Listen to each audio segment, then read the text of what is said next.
Influencer page outreach. Influencer page outreach really boils down to creating allies. In your niche, you are sure to have competitors. However, some of these competitors are open to cooperating with you. Many will not give you the time of day, but there are few who would see the strategic advantage of partnering up instead of competing.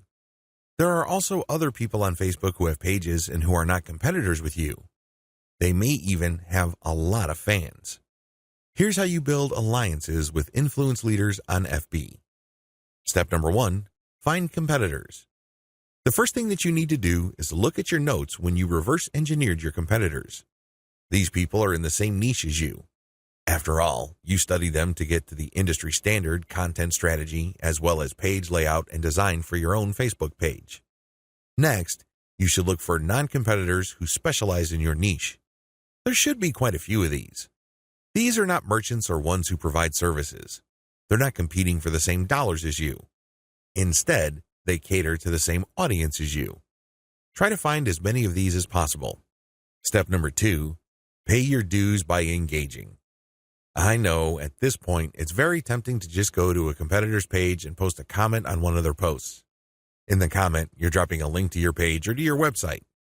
You then repeat this many times on all their posts. Well, let me tell you, if you do this, you're going to get banned.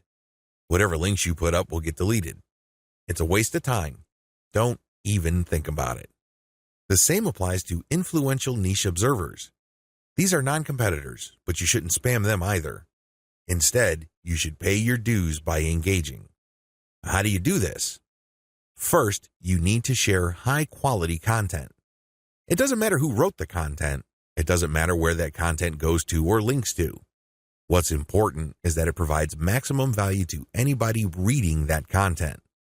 It has to be on point. It has to deal with a specific theme or topic that you know that your target audience members are interested in. Next, you need to engage with people in terms of answering their questions. Try to be a facilitator. Try to be a mediator. Try to be the go-to source of information for your niche. If people are looking for statistics, go on Google and find them the statistics they're looking for. If they're looking for a video, go to YouTube and search for the content that they're looking for. The more you do this, the more people will pay attention to you because, let's face it, in any kind of online group communication platform, only a very few people actually produce high-quality content. You can count them on one hand most of the time. Everybody else is basically a leech. They take and take information, but they only give from time to time, if at all. Be that expert. Be that go-to resource. Another way you can engage is by asking questions. Now, these questions should not be very basic or dumb questions. Instead, they should be deep, insightful questions. You can also ask questions that try to tie many issues together. Many people are concerned about many different issues. When you ask questions that tie all these together, it can be very useful. You should also give feedback to people's responses. You have to do this in a respectful way. You cannot come off as a hater or somebody who's just plain negative. There is such a thing as constructive feedback. Remember, the name of the game here is to add value to the places that you're on.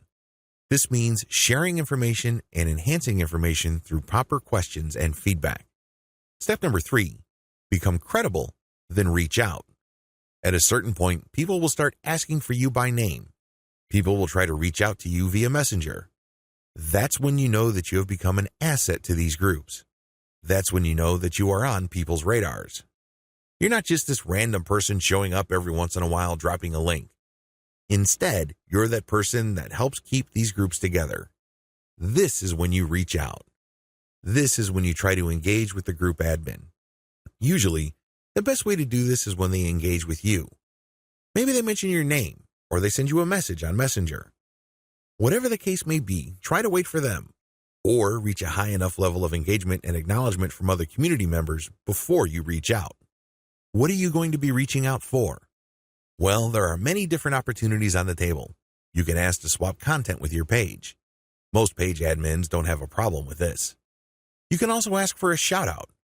Basically, the admin of the page that you're on will tell page fans to check out your page because your page is a friend of the page they run. You can go through some ideas regarding joint events. Now, please keep in mind that this is not like a real event where people have to physically go somewhere, or you have to rent out some hall, rent out security, or get food. No. This is an online event, maybe a seminar, a live Facebook session conducted from 2 locations, or it can be an interview. Another opportunity on the table is, of course, guest blogging. You probably don't need me to remind you of how value-packed this is. Not only do you get eyeballs to your link, which can produce direct traffic, but you also get tremendous search engine optimization benefits if the partner has a high-value blog. You can also reach out for infographics. This means you create an infographic and you get the admin to post the infographic on their blog with a link back to you. Again, this boosts your SEO chances. Finally, you can collaborate on content. This is custom content intended for both your audiences. Regardless of how you cut it, influencer page outreach is a very powerful way to market on Facebook for absolutely free. Seriously, your only investment is your time.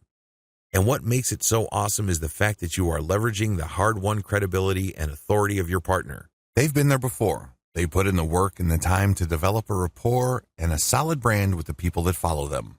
When they give you a shout-out or they feature your content, or they co-host an event with you, they lend you some of their fame, which makes you credible. You're no longer some random stranger who came out of nowhere. Instead, people get this idea in their minds that if somebody they respect and admire recommends a new person, then I'll give that new person a shot. Maybe that new person is worthy of my admiration and respect. Building alliances with influential niche players is definitely worth doing. But please keep in mind that it does take time. However, if you are passionate about your niche and you view your Facebook marketing business as a real business, then this should not be a problem for you.